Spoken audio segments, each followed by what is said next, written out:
दोस्तों आज हम डिफरेंसेस देखेंगे एक पुअर माइंडसेट और रिच माइंडसेट के बीच में। इसके लिए मैंने 3 बुक्स का सहारा लिया है, rich dad poor dad, 7 habits of highly effective people और द ई मिथ रिविजिटेड। दोस्तों सबसे पहला डिफरेंस एक पुअर माइंडसेट और एक रिच माइंडसेट वाले लोगों में ये है कि रिच माइंडसेट वाले लोग सबसे पहले अपने लिए एसेट्स बनाते हैं जो उनको हर महीने पैसे लाके दें और उसके बाद सारी कंफर्ट की चीजें खरीदते हैं। लेकिन गरीब माइंडसेट वाले लोग दिखावे के लिए, शो के लिए सारी यूजलेस चीजें खरीद लेते हैं और उसके बाद उनके पास पैसे ही नहीं बचते कहीं अच्छी जगह इन्वेस्ट करने के लिए और वो पूरी जिंदगी गरीब ही रह जाते हैं। इसका मैं एक रियल लाइफ एग्जाम्पल देना चाहता हूँ। कॉलेज टाइम में मैं एक कॉलोनी में रहता था जहाँ पर 6 या 7 घर थे। वो सारे के सारे बहुत ही अच्छे तरीके से डिजाइन करे गए थे, काफी खूबसूरत। उन सब घरों में से सिर्फ एक घर इनकम्प्लीट था और वो एक बिजनेसमैन का था। बाकी सारे घर डॉक्टर्स, इंजीनियर्स और प्रोफेसर के थे। जहाँ पे मैं रहता था वहाँ पे सिर्फ अंकल और आंटी थे और वो दोनों प्राइवेट यूनिवर्सिटी से रिटायर्ड थे एज अ प्रोफेसर और इसीलिए उन्हें कोई पेंशन भी नहीं मिलती थी। जब मैं पहली बार उनके घर गया था तो मुझे लगा था वो बहुत ज्यादा रिच हैं। उनकी कार से लेके इंटीरियर डिजाइनिंग, फर्नीचर, हर चीज परफेक्ट थी। मैं उनके फर्स्ट फ्लोर में एक रूम में रहता था। मैंने बहुत बार नोटिस किया कि अंकल और आंटी की बहस होती थी पैसों के रिगार्डिंग। कोई भी एक्सेस खर्चा उनके बीच में टेंशन क्रिएट कर देता था। एक बार मैं अंकल के साथ उनकी बालकनी में बैठा हुआ था तो मैंने उनसे कहा कि आपके साथ वाले पड़ोसी ने शायद अपना घर कंप्लीट नहीं किया। तो इस पर उन्होंने कहा, हाँ बहुत कंजूस है, कार भी नॉर्मल सी रखी है, एक ही फ्लोर बनाया है, इनकी वजह से हमारी कॉलोनी अच्छी भी नहीं लगती, पता नहीं पैसे खर्चते ही नहीं।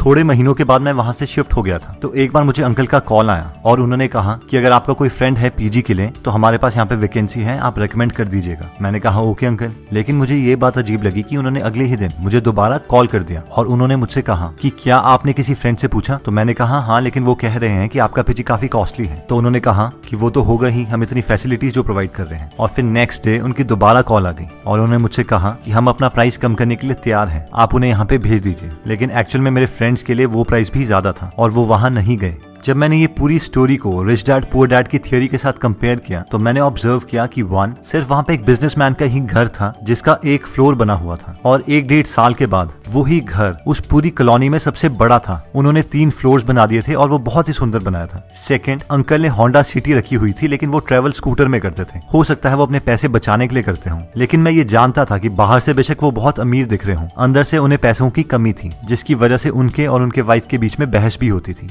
और दोस्तों पुअर मेंटालिटी वाले लोग ऐसी ही गलतियां करते हैं। सैलरी 15,000 होगी लेकिन आईफोन 50,000 का ले लेंगे। जितनी रिक्वायरमेंट है उससे बहुत बड़ी गाड़ी लोन पे ले लेंगे। 10-10 हजार की जीन्स ले लेंगे, शूज ले लेंगे। लेकिन अमीर मेंटालिटी वाले लोग इस चीज को एक्चुअल में कैलकुलेट करते हैं कि कोई भी प्रोडक्ट उन्हें कितनी वैल्यू प्रोवाइड कर सकता है और तभी उसके लिए पे करते हैं। नेक्स्ट पॉइंट कहता है कि अमीर मेंटालिटी वाले लोग सबसे पहले खुद को पे करते हैं, उसके बाद किसी और को। आप में से बहुत सारे लोगों ने रिच डैड पुअर डैड पढ़ी होगी लेकिन बहुत कम लोग रॉबर्ट और उनकी वाइफ किम कियोसाकी की एक्चुअल स्टोरी जानते हैं। इन दोनों की शादी से पहले रॉबर्ट बहुत ज्यादा उधार पर थे। ये दोनों चाहते थे कि अपनी लाइफ को इम्प्रूव करें लेकिन इनकी मंथली सैलरी से ज्यादा इनकी मंथली लोन इंस्टॉलमेंट्स थी जो इन्हें देनी पड़ती थी। लेकिन रॉबर्ट को अपने रिच डैड के सारे प्रिंसिपल्स याद थे जिन्होंने कहा था कि अपने आप को सबसे पहले पे करो। इसीलिए रॉबर्ट कहते हैं कि हम अपनी सैलरी का 20% हमेशा सेव करते थे। फिर चाहे उधार वाले लोगों से जितना मर्जी प्रेशर क्यों ना आ रहा हो, उस प्रेशर को हम एज अ मोटिवेशन यूटिलाइज करते थे और एक्स्ट्रा काम करके इंस्टॉलमेंट्स के लिए पैसा इकट्ठा करते थे, क्योंकि ये जानते थे अगर ये पहले उधार देने लग जाएंगे और अपने लिए कुछ भी सेव नहीं करेंगे तो ये कभी भी अमीर नहीं बन पाएंगे। और बाद में इन्होंने अपने सेव करे हुए पैसों से ही बाकी इन्वेस्टमेंट्स करी और फाइनली मिलियनेयर बन गए। दोस्तों हम में से मैक्सिमम लोग ये गलती करते हैं। हम सोचते हैं कि हम पहले सारा अपना उधार चुकाएंगे और उसके बाद में सेविंग स्टार्ट करेंगे, या फिर हमारी सैलरी का जितना पोर्शन बचेगा हम उसके बाद सेविंग करेंगे। लेकिन ये सीक्वेंस बहुत मैटर करता है। इवन वॉरेन बफेट बोलते हैं कि पहले पैसे सेव करो और उसके बाद बाकी सारे खर्चे करो। आप मान के चलो कि आपकी सैलरी ही कम है और अपनी सैलरी का मिनिमम 20% हमेशा सेव करो। अब ऑब्वियसली सिर्फ सेविंग आपको अमीर नहीं बनाएगी, उसके बाद आपको उन पैसों को इन्वेस्ट भी करना पड़ेगा लॉजिकली, लेकिन ये फर्स्ट और नेसेसरी स्टेप है अमीरी की तरफ। नेक्स्ट पॉइंट कहता है कि अमीर मेंटालिटी वाले लोग अपने स्किल्स को पूरी जिंदगी भर इंप्रूव करते रहते हैं। इसी प्रिंसिपल को 7 habits of highly effective people book में शार्पन द सॉ के नाम से बताया गया है। क्या आपने कभी ये नोटिस किया है कि बहुत कॉस्टली प्रोडक्ट्स की एडवर्टाइजमेंट कभी भी टीवी में नहीं दिखाई जाती? कभी भी फरारी वाले आपको टीवी में एडवर्टाइज करके ये नहीं बोलेंगे कि आप उनसे फरारी खरीद लो। ना ही कोई हेलीकॉप्टर की कंपनी या प्राइवेट जेट की कंपनी आपको अपना प्रोडक्ट दिखाने के लिए पैसे खर्च करेगी। लेकिन अब सवाल आता है कि ऐसा क्यों है? मैक्सिमम पॉपुलेशन तो टीवी ही देखती है। ऐसा इसलिए है क्योंकि ये लोग जानते हैं कि जो लोग इन प्रोडक्ट्स को एक्चुअल में खरीद सकते हैं वो अपना टाइम टेलीविजन में वेस्ट नहीं करते। ज्यादातर मिडिल क्लास मेंटालिटी वाले लोग graduation, post graduation, PhD, post doc कर चुके हैं, इसलिए वो सोचते हैं कि वो रेस्ट डिजर्व करते हैं और उन्हें कुछ नया सीखने की जरूरत नहीं है, और वो आराम से जॉब के बाद घर में आते हैं और टीवी देख के अपने को रिलैक्स करते हैं, क्योंकि वो सोचते हैं वो इस चीज को डिजर्व करते हैं। वैसे ही कहीं मिडिल क्लास बिजनेसमैन घर में आके आराम से सीरियल्स देखते हैं। नई चीजें सीखना उनके दिमाग में प्रेशर क्रिएट करता है। लेकिन रिच मेंटालिटी वाले लोग ये जानते हैं कि उन्हें अपनी स्किल्स पूरी जिंदगी भर इंप्रूव करते रहनी है। नई चीजें सीखना उनका पैशन है, ये चीज ही उन्हें रिलैक्स करती है। अगर हम बिल गेट्स का एग्जांपल लें तो वो माइक्रोसॉफ्ट से रिटायरमेंट ले चुके हैं, वो एक बिलियनर है, उन्हें कुछ करने की जरूरत नहीं है, लेकिन फिर भी वो हर वक्त कोई ना कोई बुक पढ़ते हैं और अपनी सारी बुक्स के नोट्स अपनी वेबसाइट gatesnotes.com में डालते हैं। ये एक रिच मेंटालिटी का परफेक्ट एग्जाम्पल है, क्योंकि रिटायरमेंट के बावजूद बिल गेट्स अपनी वाइफ मेलिंडा के साथ एक फाउंडेशन चलाते हैं, जिससे वो पूरी दुनिया की हेल्थ से रिलेटेड प्रॉब्लम्स में कंट्रीब्यूट कर रहे हैं। हम में से बहुत कम लोग जानते हैं, लेकिन इंडिया के हेल्थ प्रोग्राम्स में इनकी फाउंडेशन ने बहुत ज्यादा कंट्रीब्यूशन किया है। दोस्तों, नेक्स्ट पॉइंट कहता है कि आउटसोर्स। मैक्सिमम लोगों की जब जॉब लगती है तो उनकी ये मेंटालिटी होती है, भाई अब तो अपनी लाइफ सेट है, जिसका इनडायरेक्टली मतलब होता है कि मैं अब ग्रो नहीं करना चाहता, मैं इसी जॉब में रहूंगा। अब क्योंकि हम उसी जॉब में रहेंगे तो हमारी सैलरी सिर्फ इंक्रीमेंट और प्रमोशन से ही बहुत प्रिडिक्टेबल मैनर में ग्रो करेगी, जिसका मतलब ये है कि अब हम स्कार्सिटी माइंडसेट में आ जाएंगे, यानी पैसे बचाने के माइंडसेट में। हम हर चीज से पैसा बचाने की कोशिश करेंगे। बिजली का बिल कैसे बचाएं, खाने में पैसे कैसे बचाएं, पानी का बिल कैसे बचाएं, और बस पूरी जिंदगी इसी स्किल को इम्प्रूव करते रहेंगे। लेकिन अमीर माइंडसेट वाले लोग ये जानते हैं कि उनके पास 24 ही घंटे हैं और एक लिमिटेड विल पावर है, और अगर उन्हें ग्रो करना है तो उन्हें और लोगों की हेल्प लेनी पड़ेगी। इसीलिए वो अपने मैक्सिमम काम, जैसे कि खाना बनाना, कपड़े धोना, ड्राइव करना, इवन की ऑफिस के टेक्निकल काम, वो आउटसोर्स कर देते हैं और सिर्फ उन स्किल्स पे काम करते हैं जो बहुत रेयर और वैल्यूएबल हैं, ताकि वो और ज्यादा ग्रो कर पाए। इसके दो फायदे हैं, एक तो वो अपनी कंट्री की इकोनॉमी में बहुत कंट्रीब्यूट करते हैं,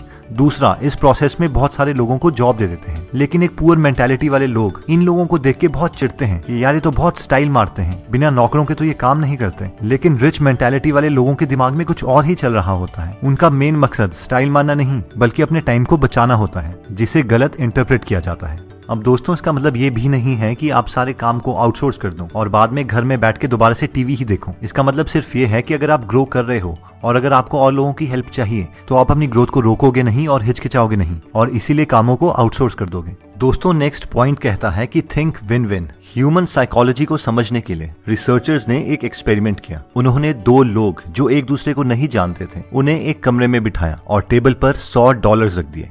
रिसर्चर्स ने उन लोगों को बताया कि आपको ये $100 आपस में बांटने हैं, लेकिन हमारी कुछ कंडीशंस हैं। कंडीशन नंबर 1, पहला आदमी ये डिसाइड करेगा कि वो दोनों $100 को कैसे कैसे बांटेंगे। कंडीशन नंबर 2, दूसरा आदमी ये डिसाइड करेगा कि पहले आदमी ने जितने डॉलर्स उन दोनों में बांटे हैं, क्या वो उसे मंजूर है या नहीं। अगर वो उसे मंजूर है तो दोनों को उतने उतने डॉलर्स मिल जाएंगे, लेकिन अगर उसे वो चीज मंजूर नहीं है तो किसी को कुछ नहीं मिलेगा। अब रिसर्चर्स ने एक पैटर्न देखा, अगर पहला आदमी $100 को $50 करके बांटता था तो दूसरा आदमी उसे एक्सेप्ट कर लेता था और दोनों को $50 मिल जाते थे। अगर वो 60-40 करके बांटता था तो भी दूसरा आदमी उसे एक्सेप्ट कर लेता था। लेकिन अगर पहला आदमी उसे 70-30 करके बांटता था तो दूसरा आदमी उसे रिजेक्ट कर देता था और दोनों को कुछ नहीं मिलता था।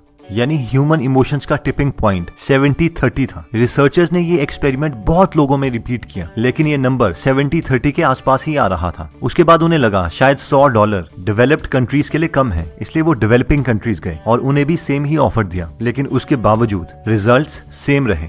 अगर आप दूसरे आदमी होते तो आपका भी यही डिसीजन होता कि पहले आदमी ने अपने को 70 क्यों दिए और मुझे सिर्फ $30, इसलिए मैं भी उसे 70 क्यों लेने दूं। और शायद आप इमोशनली ठीक भी होते, लेकिन अगर हम इसे लॉजिकली देखें तो आपको वैसे भी कुछ नहीं मिल रहा था। आपको सिर्फ हाँ बोलनी थी और आपको वो डॉलर्स मिल जाते। लेकिन मैक्सिमम लोग इस डील को ना ही बोलते हैं, और ये पुअर माइंडसेट वाले लोगों की साइकोलॉजी है, जहाँ पे जेलेसी, चिढ़, कॉम्पिटिशन जैसे इमोशंस हैं। लेकिन एक रिच माइंडसेट वाले लोग हमेशा अपना दिमाग यूज करके कोई ना कोई ऐसा मेथड निकाल देते हैं जिससे दोनों का फायदा हो सके। वो विन विन में बिलीव करते हैं। विन लूज या लूज लूज वाली डील्स वो नहीं करते। इवन विन विन सिचुएशन में अगर उन्हें कम परसेंटेज भी मिल रही हो, फिर भी वो उस डील को कर लेंगे, क्योंकि वो जानते हैं कि वो हजारों ऐसी अपॉर्चुनिटीज और क्रिएट कर देंगे और अपने लिए और बाकियों के लिए भी एक अच्छा प्रॉफिट कमा देंगे। तो दोस्तों इस वीडियो में हमने 5 पॉइंट्स कवर करें। सबसे पहला था फर्स्ट एसेट्स देन कंफर्ट। सबसे पहले ऐसे सोर्सेज क्रिएट करें जिससे आपको पैसे आए और उसके बाद ही कंफर्टेबल और शो वाली चीजें खरीदें। सेकंड, पे योरसेल्फ फर्स्ट। सबसे पहले खुद को पे करें। हमेशा कोशिश कीजिए कि अपनी इनकम का एटलीस्ट 20% पहले सेव करें, चाहे आप पे जितना मर्जी प्रेशर आ रहा हो। ये मान के चलें कि आपकी सैलरी ही कम है और बाद में उस 20% का कुछ परसेंटेज इन्वेस्ट करना सीखें। थर्ड हमने किया था आउटसोर्स। अगर आप अपने को इम्प्रूव कर रहे हैं और आपको टाइम की जरूरत है तो आप अपने काम आउटसोर्स कर सकते हैं। इन चीजों में कंजूसी ना दिखाएं। फोर्थ, कंटिन्यूसली अपने स्किल्स इंप्रूव करते रहें, नया नया मटेरियल्स पढ़ते रहें। दोस्तों अगर आप फ्री में बुक समरीज पढ़ना चाहते हैं तो हमने गीगल ऐप बनाई है। वो ऐप आप डिस्क्रिप्शन में दिए हुए लिंक पे जाके डाउनलोड कर सकते हैं। और फाइनली आता है थिंक विन विन। ये मत सोचो कि दूसरे को मेरे से ज्यादा मिल गया, आप ये सोचो कि आपको पहले कुछ नहीं मिल रहा था, उसके कंपैरेटिवली अभी आपको कुछ मिल रहा है। और अगर आप टैलेंटेड हो तो आप ऐसी सिचुएशंस बहुत क्रिएट कर दोगे। लाइफ में जल्दी आगे बढ़ना सीखो, क्योंकि हमारी लाइफ इतनी बड़ी नहीं है और हम इस धरती पर हमेशा के लिए नहीं है। दोस्तों कमेंट सेक्शन में आप बता सकते हैं कि आप नेक्स्ट वीडियो किस टॉपिक पर चाहते हैं, ताकि हमें भी फीडबैक मिले और उसी टॉपिक्स को हम कवर करें। इस चैनल को जरूर सब्सक्राइब कर लीजिए और बेल का बटन दबा दीजिए ताकि आप ऐसी नॉलेजेबल वीडियोस कभी मिस ना करें। और इस वीडियो को लाइक जरूर कीजिएगा ताकि हमारा कॉन्फिडेंस बढ़े।